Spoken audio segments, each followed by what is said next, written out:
আমার মাকে যে করে হোক সুস্থ করে দিন। তার খুব কঠিন একটা রোগ হয়েছে। নীল পাহাড়ের সব থেকে উঁচু জায়গায় একটি লাল ফুল ফুটে আছে। সেই ফুলের সুগন্ধই তোমার মাকে ঠিক করতে পারবে। আমি যাব ফুল আনতে। এত সহজ না। নীল পাহাড় সব থেকে উপরে ফুটে আছে সেই লাল ফুল, আর সেই ফুলকে পাহারা দিচ্ছে বড় একটি সাপ।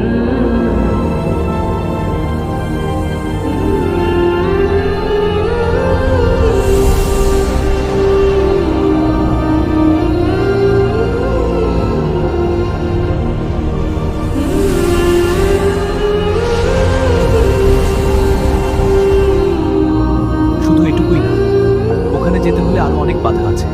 আমার মাকে বাঁচানোর জন্য আমি সবকিছু করতে রাজি আছি। আমি যাব ওই লাল ফুল আনতে। আপু, আমিও তোমার সাথে যাব। না, তুই মায়ের কাছে থেকে মায়ের খেয়াল রাখবি। আপনি আমাকে নীল পাহাড়ে যাওয়ার রাস্তা বলুন। নীল পাহাড়ে যাওয়ার রাস্তা আমার জানা নাই, কারণ নীল পাহাড়ের ম্যাপ পৃথিবীর একটি রাখাল ছেলের কাছে। তার কাছ থেকে ম্যাপ নিয়ে আপনার নীল পাহাড়ে যেতে হবে। রাখাল ছেলেটাকে আমি কিভাবে খুঁজে পাবো? আমি আমার জাদু শক্তি ব্যবহার করে আপনাকে তার কাছে পৌঁছে দিচ্ছি।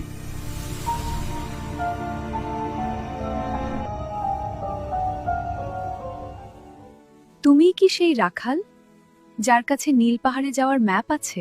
হ্যাঁ, আমার কাছে সেই ম্যাপ আছে। তাহলে ম্যাপটি আমাকে দাও। ম্যাপের বদলে তুমি যা চাও তাই পাবে। আমি ম্যাপটি তোমাকে দিতে পারবো না, কেন? কারণ ম্যাপটি আমার কাছে নাই। তবে নীল পাহাড়ের রাস্তা আমি জানি।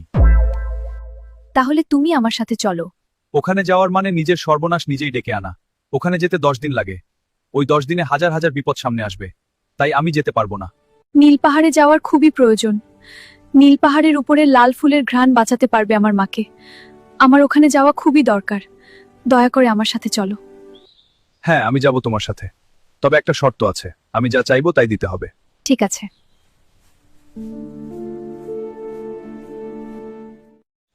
জঙ্গলটা তো অনেক ভয়ানক, আমার অনেক ভয় করছে। এটা তো শুরু। যত এগোতে থাকবো ভয় বিপদ আরো বাড়তে থাকবে।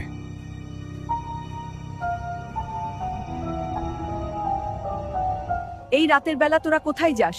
এই জঙ্গল ভালো না, বিপদে পড়তে পারিস। তোরা আমার ঘরে চল, পরে সকালে চলে যাস। ঠিক আছে, চলো যাই। আচ্ছা, চলো।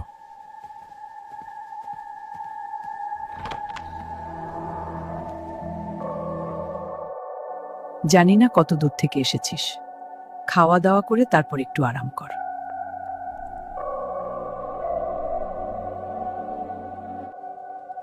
আমার খাওয়া শেষ, ঘুমাবো। আমিও ঘুমাবো। পাশে ঘরে ব্যবস্থা করা আছে, ইয়া ঘুমিয়ে পড়।